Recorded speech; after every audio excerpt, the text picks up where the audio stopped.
Is weird, odd, strange, or just plain bizarre is really your cup of tea? Then, the Golden State Media Concepts Weird News Podcast will give you that fix. Can't believe it? Well, listen for yourself as we deliver the strangest news you definitely won't find on CNN or Fox. It's the Golden State Media Concepts Weird News Podcast.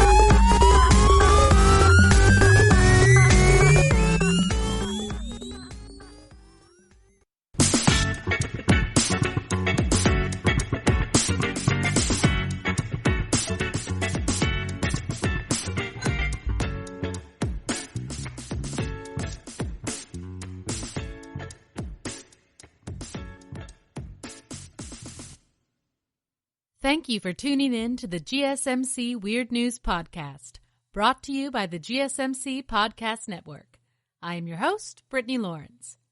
I figured eventually I would run out of weird things to talk about, but that really hasn't happened. The world is perpetually interesting with a new batch of weird people and animals doing the weirdest things every day. We're going to start off the podcast today with an auction of life-size animatronic dinosaurs. Figure out what Darth Vader is doing during the pandemic. See the creepiest and simultaneously most Instagram-ready fish in the world. And meet a jeweler who, instead of just clearing out his inventory when closing up his shop, decided to visit his inner Zelda and create epic quests for individuals to find his treasures. And if you hang out to the end of the show, we will count down the top 10 most incredible smells as compiled by Listverse. When I say incredible, I'm not saying that's a super positive incredible. Let me just warn you. Why? Because here's the thing. I have a near superpower. My nose can smell anything. I can tell you which one of my kids pooped by the odor, which one needs a diaper change, and which one needs to learn to close the gosh dang bathroom door. Weird? Yes, probably. But that's the point of the show. I can smell things most people don't want to, and they are grateful for not having to smell it. Therefore, when I read this article, it was of great interest to me, and I felt I needed to share it. With that being said, let's dive in. Our first story was of interest to me because I have a little boy who is absolutely obsessed with dinosaurs. I mean obsessed in the most literal of ways. He always has a dinosaur, no matter where we go. He is 3 and struggles with extreme bouts of shyness. So if he gets overwhelmed, he will often revert to acting like a dinosaur. It's a whole lifestyle, really. When he turned 3, we took him to a dinosaur park where you could take a trail and walk by life-size statues of all his favorite dinos. The kid was in heaven. So if you also happen to know someone who is basically dinosaur or bust and has unreasonable amounts of money to burn, send them my way. Because my son would give anything for a life-size animatronic T-Rex in the backyard, which is exactly what is being offered the morning of Thursday, August the 6th. Dino fans will be able to turn their homes into a veritable dinoverse by bidding on the nearly 80 life-size animatronic dinosaurs from Canada's Able Auctions. There's just about every type of dinosaur, Jeremy Dodd, CEO of the online auctioneer, told the Vancouver Sun. We also have a whole pile of authentic and original fossils and all the equipment that's related to putting on a show like this, per the listing on the British Columbia bidding site. The dinosaurs on the auction block include a massive Tyrannosaurus Rex, a 72-foot Brontosaurus, and Velociraptors, along with hundreds of fossils, animatronic equipment, lighting, speakers, and more. Able Auctions has said that they will not be disclosing where they procured the prehistoric-looking props. However, the Vancouver Sun indicates that they could be leftovers from Dino King Tech Incorporated, an animatronics firm that leased its attractions to museums and zoos in over 100 cities worldwide, and the Vancouver-based Experiential Media Group. Dino King's parent company filed for voluntary bankruptcy in May. Recently, there was a drive-through COVID-friendly dinosaur exhibit where we live. My kids were blown away by the whole thing. I can't imagine being able to create that experience in your own personal life. Dodd says that the robo-dinos are currently sitting in shipping containers at the auctioneer's Langley, British Columbia-based warehouse and will be unloaded over the next 2 weeks. Some of them are broken down, but we will be putting them together, he said. The auction will be held entirely online, citing coronavirus concerns, but there will be an in-person preview at the Able Auctions warehouse the previous day for masked visitors only. How does an online auction work? Able Auctions has said that it will insist on online payments for this auction and future auctions. This can be done by a credit card on file or e-transfer. Purchases over $999 must be paid with e-transfer, wire, or direct deposit. In order to bid online, participants need to register online, then log in for the live auction bidding. By clicking on the green bid button, you are effectively raising your bid or paddle at the live auction.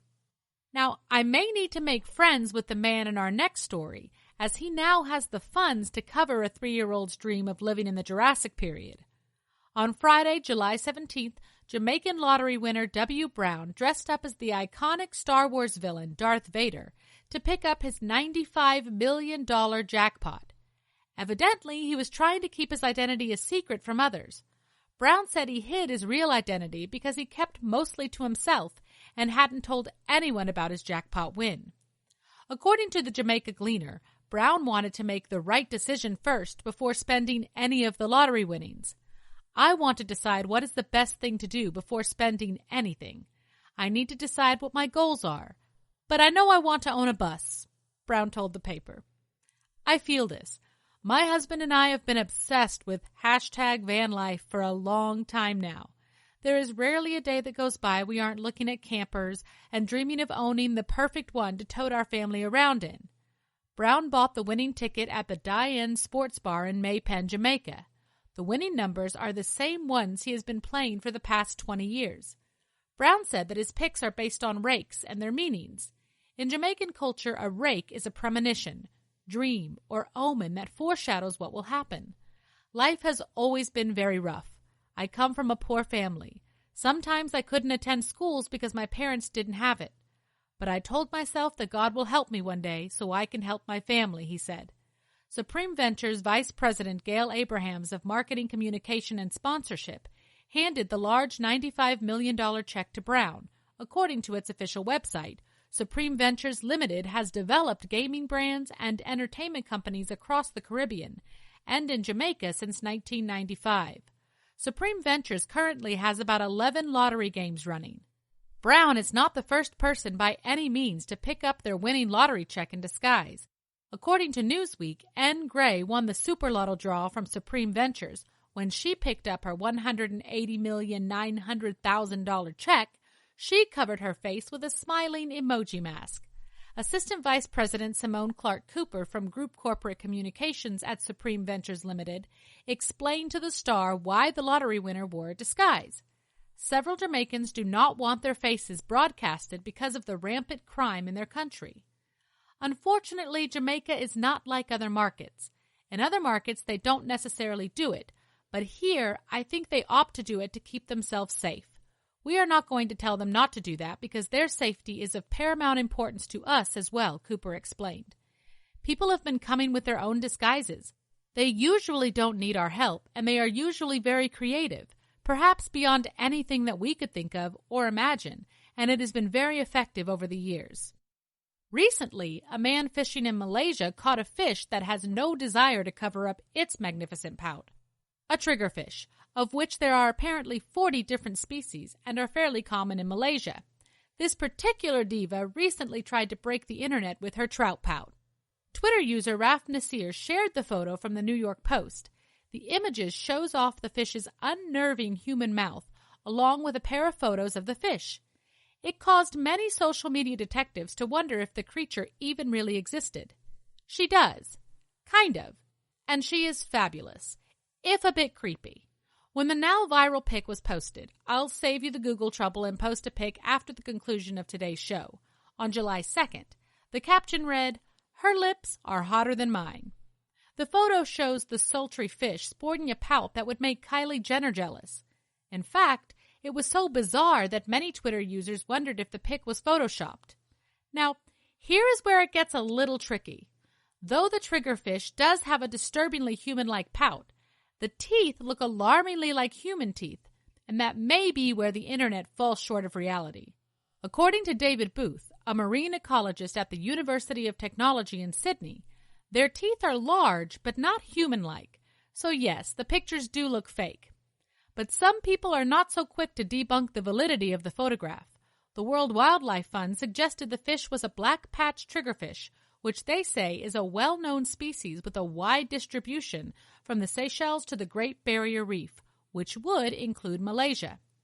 Despite the original photo maybe, perhaps, being slightly altered, or maybe not, who knows, this particular critter is actually real, and the teeth are pretty terrifying. Triggerfish inhabit tropical seas around the globe. Males are known to be territorial and aggressive, charging at intruders and even using their impressive teeth to battle with crabs and sea urchins. According to National Geographic, triggerfish's teeth are adapted for crushing shells. They diet on bottom-dwelling crustaceans and the like.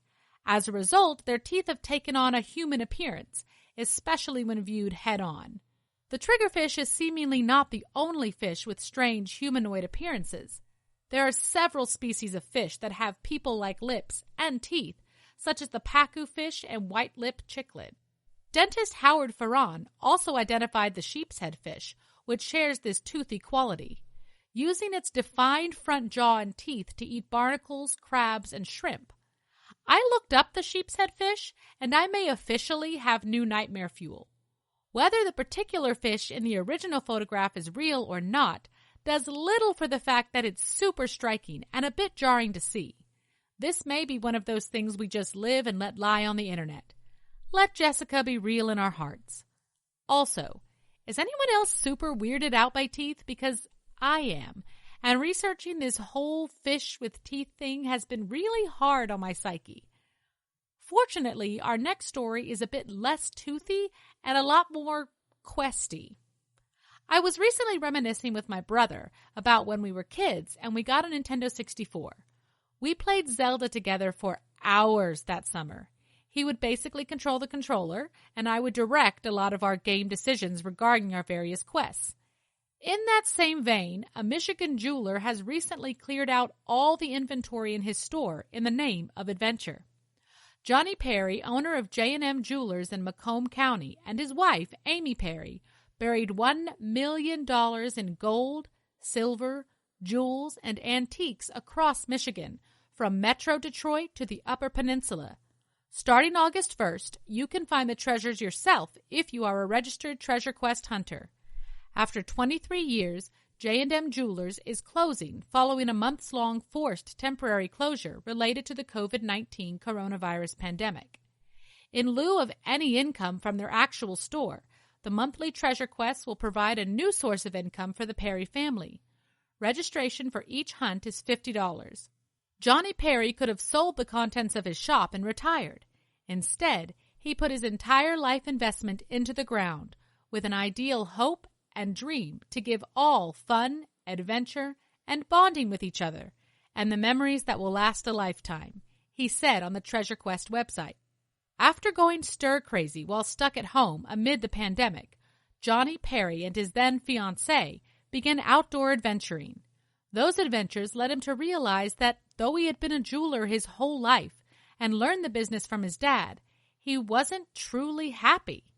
Now the only question was how to get rid of his inventory in a fiscally secure way, but also to bring a bit of joy and adventure to a COVID-stricken world. I had the time of my life hiding the treasure, but I'm even more excited about hearing the stories of those who are about to venture out to seek it, Johnny Perry said on the website. The first quest begins at 10 a.m. on August 1st in Oakland County. The prize is 2 100-ounce bars of .999 pure silver, which is worth about $4,200. The winner will have the option to keep the bars or to sell them back to Johnny Perry. The September hunt has been announced, and it will be for 8 10-ounce silver bars, 10 1-ounce Walking Liberty coins, 40 1-ounce Buffalo coins, 20 1-ounce Prospector coins, and 50 1-ounce miscellaneous silver coins for a total of 200 ounces of .999 pure silver.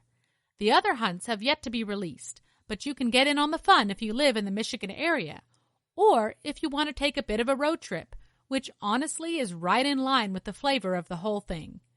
Go to johnnystreasurequest.com to register for a hunt. Only registered hunters will have access to clues, maps, puzzles, and riddles. Our show so far has been filled with plenty of weirdness to spare, and when we come back, we'll see just who police in Fort Lauderdale had a very difficult time arresting, figure out who Mike Tyson's newest sparring partner will turn out to be, realize that duct tape truly does do everything, and see what terrifying weather formation appeared on a UK weather radar.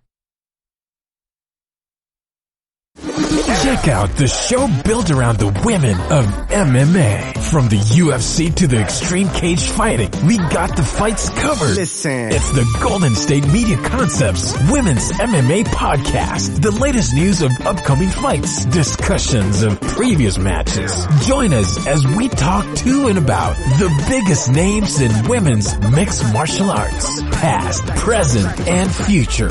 When it's the women's fight game, you know where to listen to. The Golden State Media Concepts Women's MMA Podcast.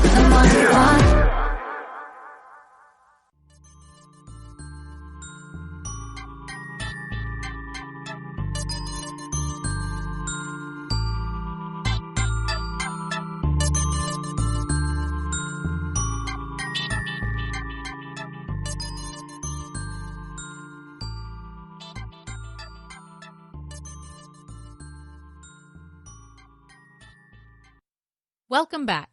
Before the break, our inner child and my actual child dreamed of winning an auction filled with life-size dinosaurs. We found out Darth Vader is actually Jamaican and recently won the lottery.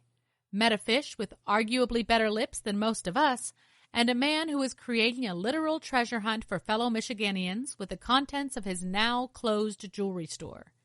And if you stick around to the end of the show, I will be counting down the top 10 most incredible smells. Thursday was an interesting day in Fort Lauderdale when Florida man turned out to be Florida marsupial. A kangaroo was on the loose in Fort Lauderdale on Thursday morning because it's 2020. All bets are off. Now, living in Texas, I'm used to seeing any manner of farm animals randomly wandering the streets, even in heavily populated areas. It's not unheard of for cows and goats and more often horses to go rogue and end up dodging traffic on the freeway. A kangaroo is a whole different ballgame. Fort Lauderdale police apprehended the runaway roo near 1300 Northeast 2nd Avenue after a half-hour pursuit that was captured by Sky 10. "We just tried to corral it and keep it out of traffic," said Officer Robert Norvis, who was part of the capture. "He's very friendly. We were able to get a rope around his neck and get him in the back of the car." When officers first received the call, they didn't believe it, but eventually they arrived on the scene and were in fact greeted by an escaped kangaroo. After working to contain the animal, they picked him up and hoisted him into the back of a police car and snapped a few selfies for the gram. I've been a police officer for 26 years. I've had snake calls and python calls, maybe an alligator, but never heard of a kangaroo around here, Norvis said. If you haven't come across this story on your own daily jaunt through the internet, I definitely recommend watching the police body cam. It's worth it. Turns out the kangaroo was a pet who was living in a home just off of North Andrews Avenue and 15th Street. But, as wild animals are wont to do, he escaped and decided to take his own tour of Fort Lauderdale. It is illegal to keep a kangaroo in your home in Fort Lauderdale, and it isn't initially known what the consequences will be for his owner. That will ultimately be up to the Florida Fish and Wildlife Conservation Commission, which is investigating the situation. So we should be seeing them on kangaroo court. Look, I'm not even remotely sorry about that. Later on, after the kangaroo was arrested, he was seen hopping around inside the police's stables on Northeast 9th Street, where they keep their mounted horses. The officers have affectionately named him Roo, after the Disney cartoon character. Sergeant Deanna Greenlaw told WLRN Thursday afternoon that the kangaroo is very friendly. In a statement put out by the Fort Lauderdale Police on Twitter upon the critter's apprehension, the Fort Lauderdale Police will be taking care of the kangaroo rescued from wandering the streets of the city this morning. Fort Lauderdale Code does not allow exotic animals like this within the city limits. Kangaroos are considered Class 3 wildlife by the FWC. The kangaroo will be transported to a licensed facility for care while we conduct an investigation into the escape. The Fish and Wildlife Conservation Commission has since taken custody of Rue. While Florida police were rumbling with a kangaroo, Mike Tyson is preparing for a much more impressive but an undeniably less adorable fight. Mike Tyson will be kicking off Discovery Channel's ever-popular Shark Week by fighting a great white shark. According to the Discovery Channel, these two heavyweights will square off underwater, where Mike Tyson will try to score a TKO over the massive shark, all in the name of research. I don't know what the over-under is on a Tyson shark fight, but Mike has been preparing and training for the event. In a promo released for the special Tyson vs. Jaws, Rumble on the Reef, Tyson is shown lifting weights, breaking a surfboard, trying to blow up an inflatable raft, and knocking down a shark cage. Adding to the excitement, iconic ring announcer Michael Buffer will also take part. Tyson declared in one of the weirdest statements to CNN, "I took on this challenger to overcome fears I still deal with in life. I equate this with overcoming my fear of getting back into the ring at 54 years old. I learned from this experience doing Shark Week that whatever intimidates me, I am still able to step up to the challenge of overcoming anything that would prevent me from accomplishing my life's mission of reaching my highest potential in life and bringing me closer to God." I'm going to be honest. I've had a lot of discussions with God in my lifetime. None of those conversations involved boxing a shark. But, to each their own journey and such. No one really knows what the whole shark fighting situation will actually look like. It's all fairly murky by design, I'm sure. Discovery Channel did say that no sharks were harmed or bitten in the making of this episode. They didn't say anything about Mike Tyson, though, so I guess that's still to be determined. It has been rumored, however ridiculous, that Tyson has been playing the idea of getting back in the ring for human boxing, for charity, and maybe just for boredom, who knows. If you want to watch the shark fight go down yourself, the special airs Sunday, August 9th, which is the first day of Shark Week. The pop culture phenomenon includes more than 20 hours of programming and will run until August 16th. For myself, I don't know why people keep messing with sharks. When I was reading up on the Tyson fight, my shark research led me to a story about a professional photographer named Jack Bates, who was paddleboarding on a beach in Florida. Bates stumbled across a tiger shark feasting on a hammerhead shark. It was pretty incredible, Bates told TC Palm, part of the USA Today network. I'm glad I had my camera. Let that sink in. Not only did he see a shark eating another shark, he was happy about it. Y'all, you just need to stay up out of the ocean, all right? Nothing good is happening out there. Now, in something good that is happening out there news, in January, 18-year-old Peyton Manker decided to make a prom dress entirely out of duct tape for a contest to win a scholarship. This, in and of itself, isn't incredibly newsworthy, as it happens every year. What makes this particular dress even more special is that it was a prom dress, created for a prom that never happened. After weeks of working on her submission, the coronavirus pandemic not only canceled her prom, but drastically altered the course of her senior year. The change did not deter Peyton from her dream, only adapted it to fit the current climate. She instead set out to document a part of history, with duct tape. As noted by CNN, her coronavirus-themed dress features multiple images depicting life during the pandemic. Her vision for the dress began with wanting to capture her own experience. She represents her unforgettable senior year with a vibrant scene of students attending virtual graduation. As the virus and the public reaction to the virus evolved, so did her dress. It wasn't just high schoolers. It wasn't just America. It was the whole world being impacted by the pandemic. So I wanted to show that, said Manker. One side of the dress features an image of people running away from the giant coronavirus to signify the world trying to avoid catching the disease. Another side is an homage to frontline workers and people suffering from mental health issues as a result of the pandemic. The Sparta, Illinois teen left no stone unturned and no fashion untaped, including a flatten-the-curve face mask, jewelry, shoes, and a hairpiece reading separately together. While Manker's favorite creation is her coronavirus-shaped purse, she believes that her anklet displaying the words, "This too shall pass," perfectly encapsulates her message. She wants the people who see her dress to be reminded that even though it doesn't seem like it right now, the coronavirus pandemic will eventually pass. It will all be okay in the end. Manker also wants to encourage a spirit of positivity with her work. She believes that we can have some positive things come out of this whole experience, and my dress is an example of that. Oddly enough, this was basically Manker's first foray into duct tape art, aside from wallets and flowers when she was much younger. But after 4 months and 41 rolls of tape, she was able to create something far greater than even she had originally envisioned. As Manker prepares to leave for Southwestern Illinois College in the fall, she says the experience taught her that you can do a whole lot of things with duct tape. I recently found this out myself. My oldest daughter had surgery on her leg recently for a clubfoot relapse. She has been in a cast for almost 4 weeks post-op. She is a very active child, and a few days ago I noticed she had a small hole near the opening on the bottom of the cast and some chipping around the knee. I called the orthopedic nurse, fully expecting her to schedule a time to come in and recast. Instead, she told me it wasn't a big deal and just to, and I quote, duct tape it. So we did. I'll post a photo series of one of the procedures on Instagram and Twitter after the show. So far, so good. Here's to modern science.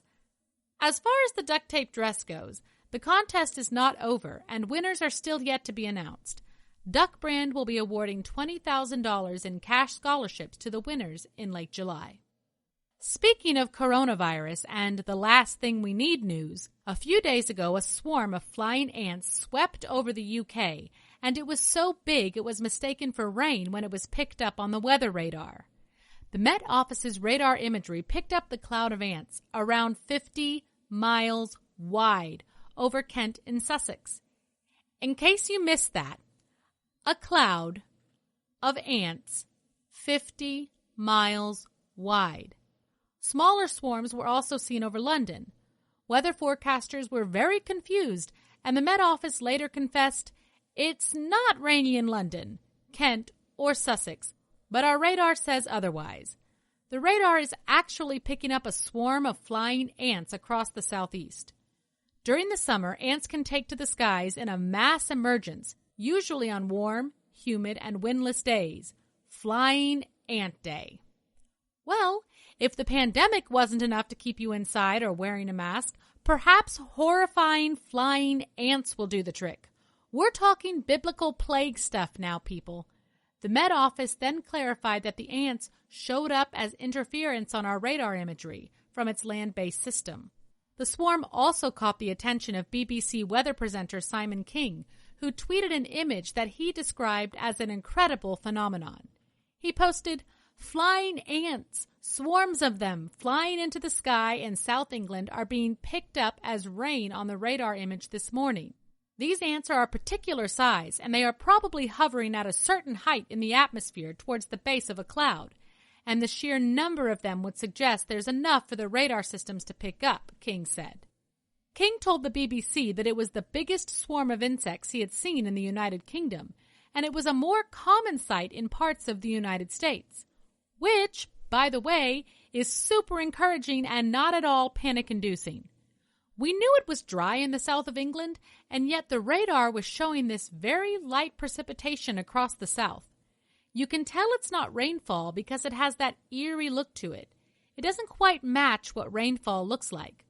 For it to actually appear on the radar imagery, that's something certainly incredible. Yes, incredible, and terrifying, and dreadful, and unreasonably terrible. A spokesman for the Weather Service said there are likely thousands of ants within the swarm. He said it's not unusual for larger swarms to be picked up. A similar thing happened almost exactly a year ago on Flying Ant Day. On days like today, when it is sunny, the radar detects the swarm, but we are able to see that they are not the same shape as water droplets, and in fact look more insect-like. Y'all, let's reiterate that there is a Flying Ant Day.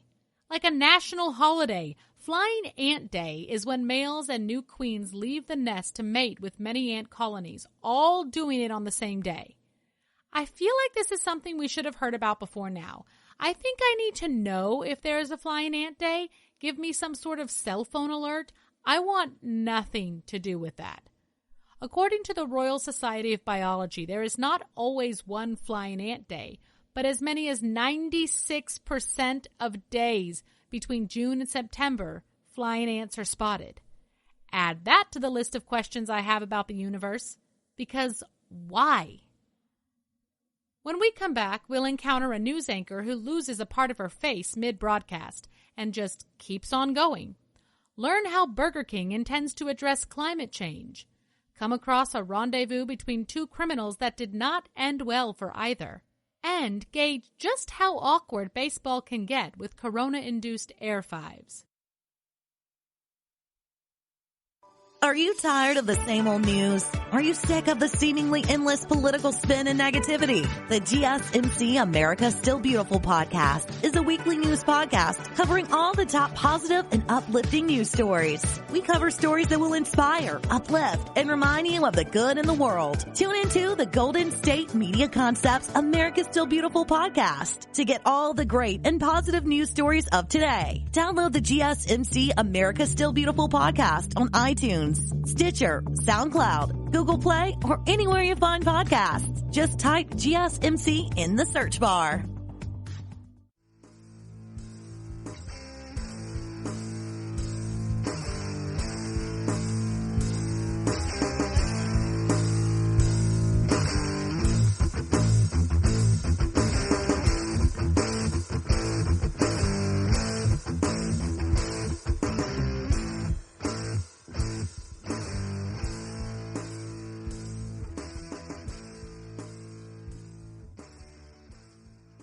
Welcome back.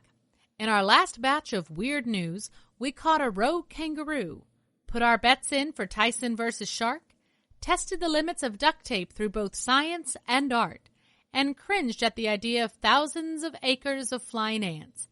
At the end of the show, I'll be counting down the top 10 most incredible smells. We'll keep the weird news weird as we venture out to meet a Ukrainian newscaster named Marichka Podolko. Recently, Podolko was providing an update on the coronavirus crisis on Ukrainian TV when she felt the tooth come loose as she was speaking.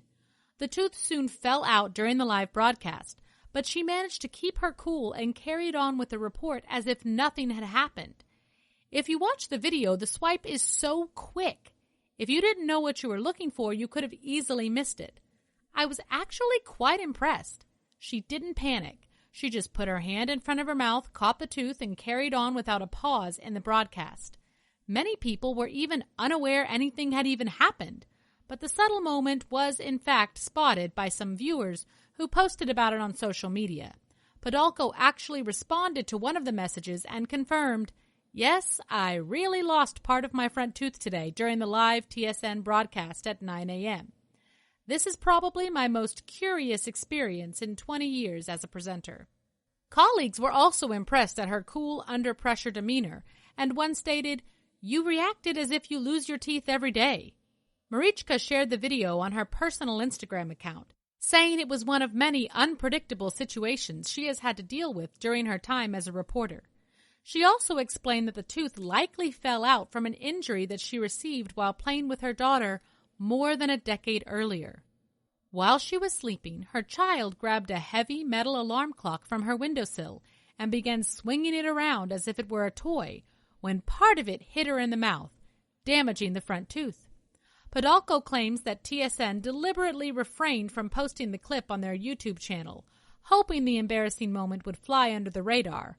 However, the journalist vastly underestimated her viewers, one of whom uploaded the video to their social media profile, whereupon it rapidly spread to news outlets worldwide.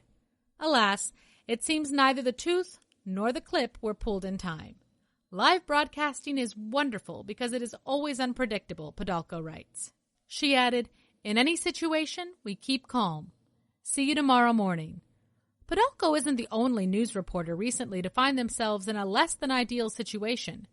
In a hilarious mishap, one North Carolina reporter, Justin Hinton, was reporting what he thought was a serious broadcast about the first legitimate snowfall we've seen this season. But instead, he accidentally switched on the Facebook Live filters before going live with WLOS ABC 13. He was soon digitally outfitted with googly eyes, a wizard hat, dog ears, barbells, and more.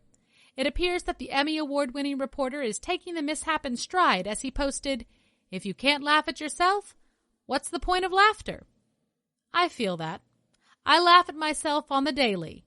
Sometimes I'm the only one who thinks I'm funny, but oftentimes that's enough. I don't really know how to transition into this next story as it is incredibly bizarre.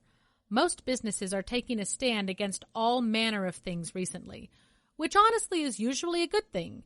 Taking responsibility for ourselves and our businesses and the world at large makes for a more socially responsible community. I'm here for it. With that being said, sometimes that responsibility can look rather eccentric. I found this next story under the business section of CNN, and it absolutely cracked me up. Burger King has decided that it's going to take a solid stand on global warming and reduce its footprint by reducing cow farts. I mean exactly the words that just came out of my mouth. As per the report by CNN, Burger King is improving its cows' low-carb diet by adding 100 grams of lemongrass to reduce methane emissions, aka cow farts. The new diet plan will curtail methane emissions from cows by 33% per day, according to Burger King. Those emissions are one of the key contributors to climate change because the gas traps the sun's heat and warms it. First of all, until recently, I had no idea that farting was actually so deadly. But I also recently watched a show called Dino Dan on Amazon. As we've already talked about the fact that my son is all dinos all the time. Well, they touched on a theory on the show that giant sauropods produced so much methane gas that it was actually what warmed the earth and contributed to the extinction of the dinosaurs. I said that to say, I don't think I buy it, but I've been hit with a lot of fart trivia lately, so I thought I would share. But back to the cows. The Restaurant Brands International-owned company said the new lemongrass-fed beef will be used in Whoppers at some restaurants in Austin, Los Angeles, Miami, New York, and Portland beginning Tuesday. None of those are my town, so I guess we still get high-fart burgers for a while yet. Burger King said the new formula is open source and fairly simple to implement, and the company worked on it with professors from the Autonomous University at the State of Mexico and University of California, Davis. Lemongrass is purported to help cows release less methane during the digestion process. According to the Environmental Protection Agency, around 50 to 65% of all methane emissions come from human activities, including factory farming. If the whole industry from farmers, meat suppliers, and other brands join us, we can increase scale and collectively help reduce methane emissions that affect climate change, said Fernando Machado, Global Chief Marketing Officer for Restaurant Brands International. Not everyone is happy about the new development, however. Burger King recently released an ad featuring children in cowboy hats singing about the impact methane gas emitted due to cow flatulence has on global warming. Local farmers were unimpressed, calling the ad condescending and hypocritical. Some scientists also criticized Burger King's message and its focus on cow flatulence instead of belching, which is honestly just too much, guys. Professor Frank Miltoner of University of California, Davis, UC Davis's Department of Animal Science, wrote on Twitter that it was disappointing to see the company drop the ball by promoting a study that was still ongoing and focusing on farts when belching is the bigger problem. Honestly, I had no idea fart and burp science was a thing, and that it was so contentious. It's not the cow farts, he wrote. Nearly all enteric methane from cattle is from belching. Suggesting otherwise turns this serious climate topic into a joke. I had no idea this was an actual thing, and it's mind-blowing to me that there are basically fart scientists out there.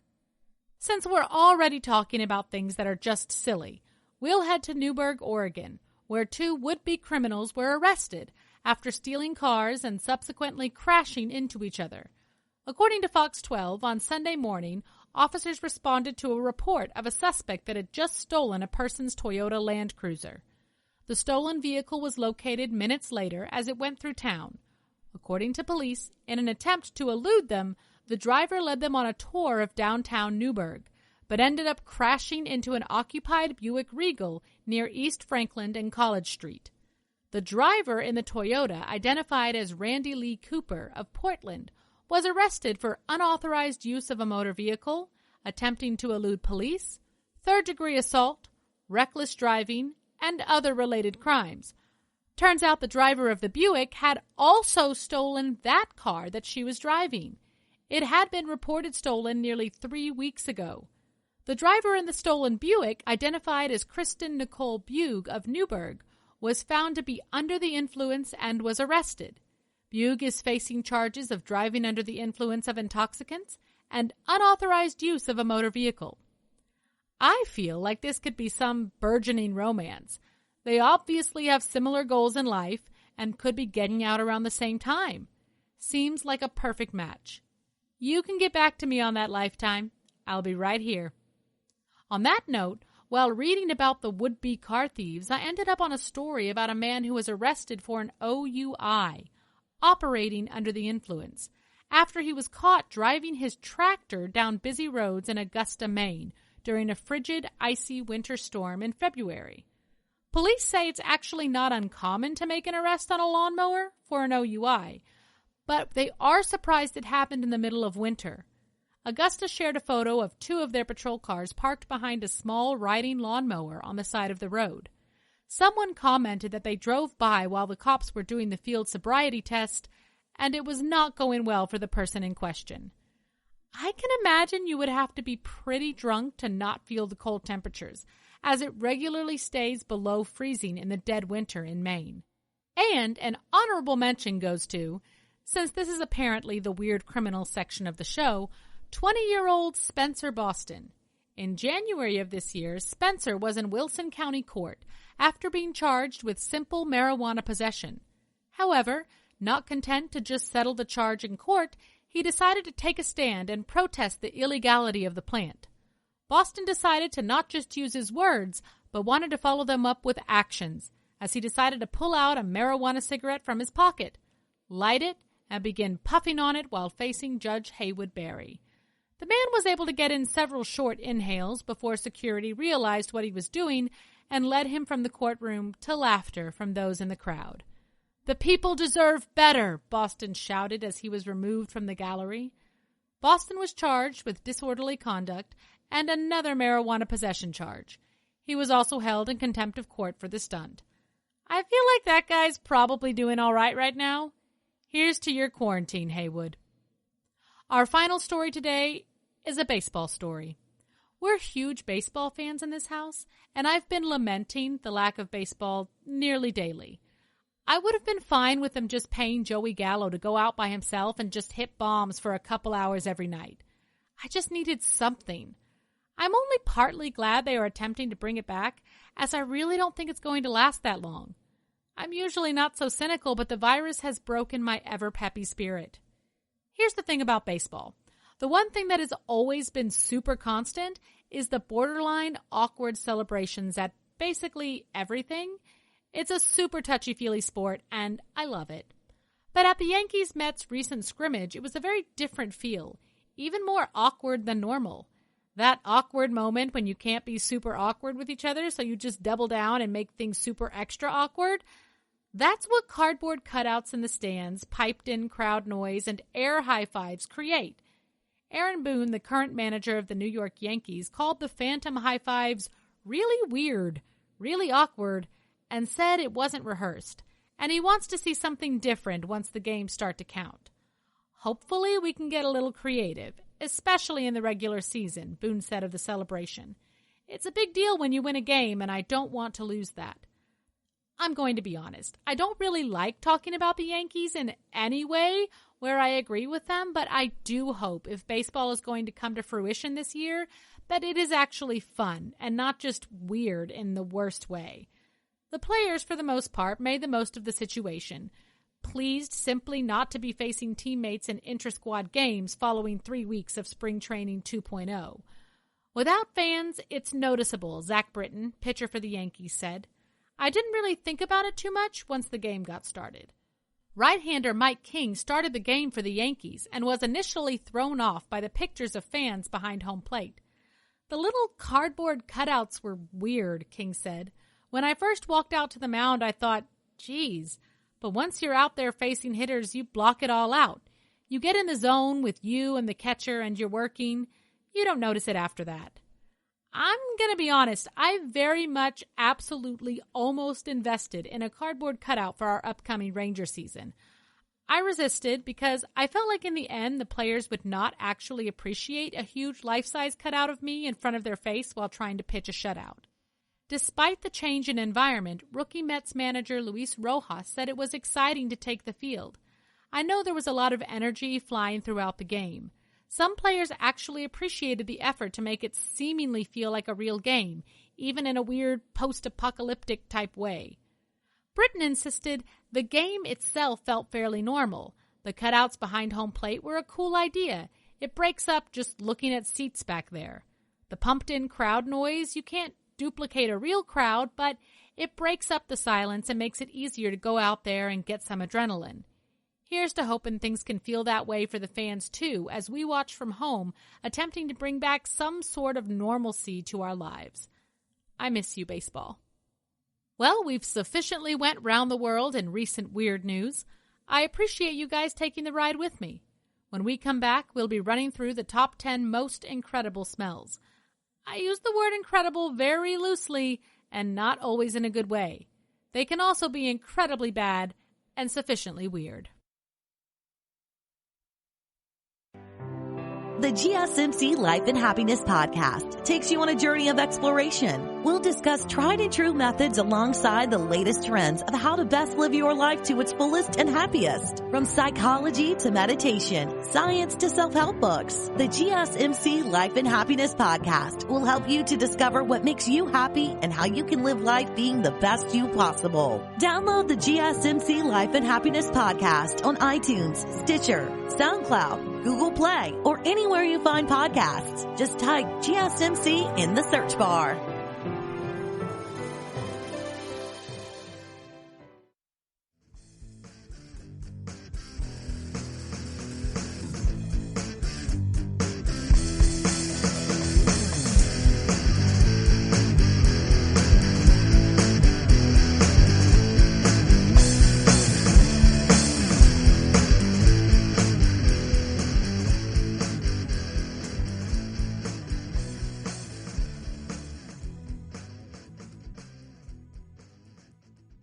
And we're back. Our last segment waded through some incredible stories. A newscaster with a rogue tooth and nerves of steel, fart science and climate change, criminals that should probably find another gig since they're not very good at crime, and lamented the new awkwardness of baseball. Now for our countdown. I touched on this at the beginning of the show, and I want to reiterate how interesting this list compiled by Listverse is to me. I can smell things. It's the worst superpower, but I can smell things that most people can't, and it's terrible and annoying. With that being said, some of these things I have never smelled and will be forever grateful. Some of the smells will break your heart. Others will tickle your imagination. Let's get going. Number 10. Space. Did you know space had a smell? I did not, and it is amazing to me that it apparently does. Space is a vacuum. It shouldn't have a smell, and yet it does. First off, there is a giant ball of sweet, fruity, rum-smelling gas right in the corner of the galaxy. The chemical is called ethyl formate. Why is it there? No one knows. From reports of astronauts, we know that other odors of space are also food-related, with some referring to it as sulfurous and meaty.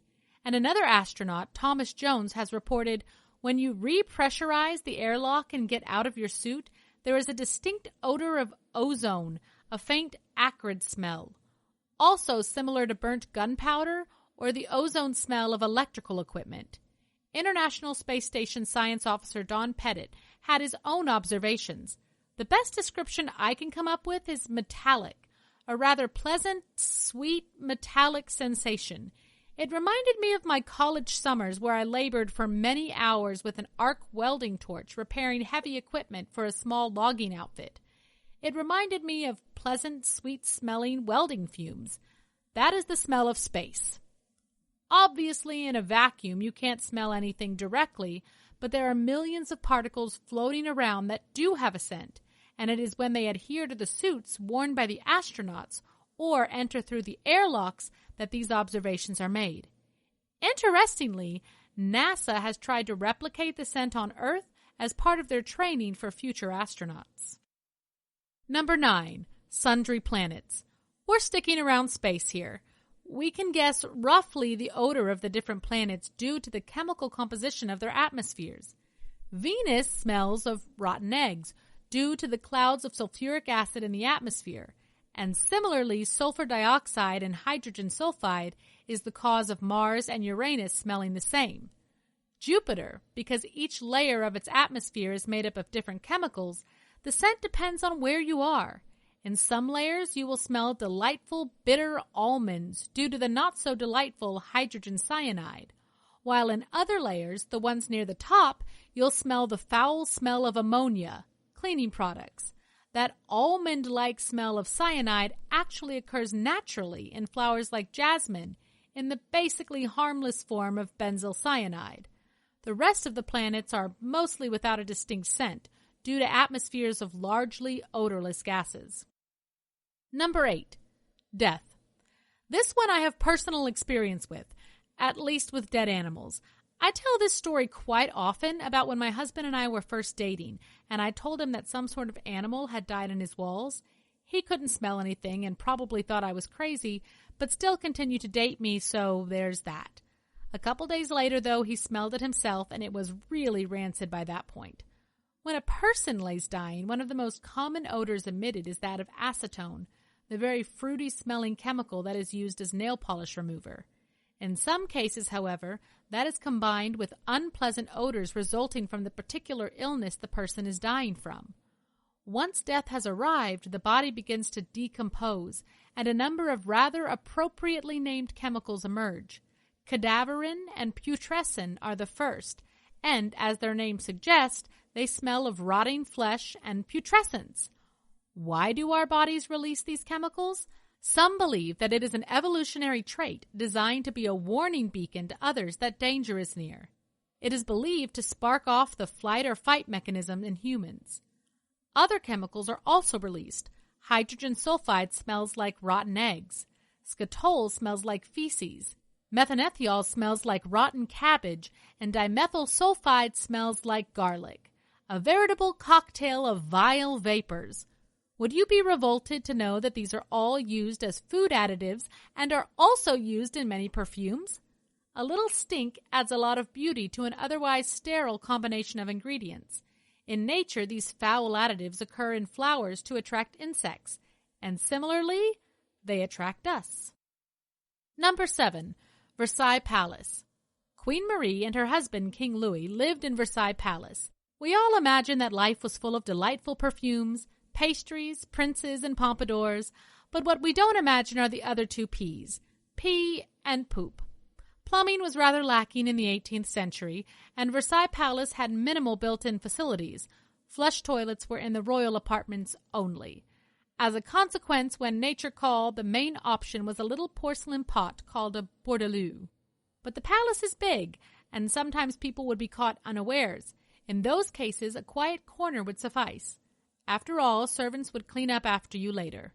Combined with the smoke from failing chimneys and a lack of care from overworked servants, the Grand Palace of Versailles was a very smelly place to be.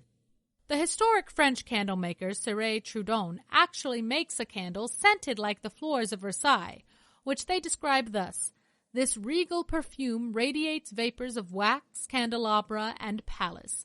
A sumptuous trail of incense weaves through a tapestry of coniferous trees, cut with solar rays of citrus fruits. For that truly authentic palace smell, you will need to add your own peas. The candle scent is actually quite subtle and extremely elegant. It is available for the rather expensive price of $100 on Amazon. Number 6. The Roman Coliseum. Spectators at the Roman Coliseum enjoyed an enormous number of varied shows, from gladiator fights to live animal hunts with exotic animals. But the Roman people were somewhat delicate and found the scent of blood unpleasant, so the Coliseum had a very clever trick for helping out. Above the heads of the paying guests was an awning called the velarium, the purpose of which was to protect people from the harsh sun and to keep off the rain should any fall. Additionally, cleverly concealed tubes would continually spray perfumed water over the awning in order to partly minimize the odor of death, but also to moisten the heads of the spectators and keep them cool. These were supplemented by fountains in the form of statues, which also issued forth fragrant water. The primary ingredients in the perfume were saffron and verbena, which just recently was outlawed by the European Union for use in any human skin contact products. Number 5. Drugs. This one was super interesting to me, as I really have little to no experience with drugs and never considered they had a smell outside of the very distinct smell of marijuana. You don't really have to be an expert to pick that one out of a lineup. Most of us would probably not recognize the smell of a drug if it hit us in the face. Here is a small list of common drugs and their odors. Opium. This has a sweet, slightly burnt marshmallow scent when it is smoked. Heroin. Burning heroin releases a very strong smell of vinegar. The higher the quality, the less the odor, but all forms will smell to a certain degree. It smells this way because heroin is produced from opium in a method that leaves behind vinegar as a waste product. It is the vinegar smell that drug dogs are seeking. Cocaine. This primarily smells of methyl benzoate.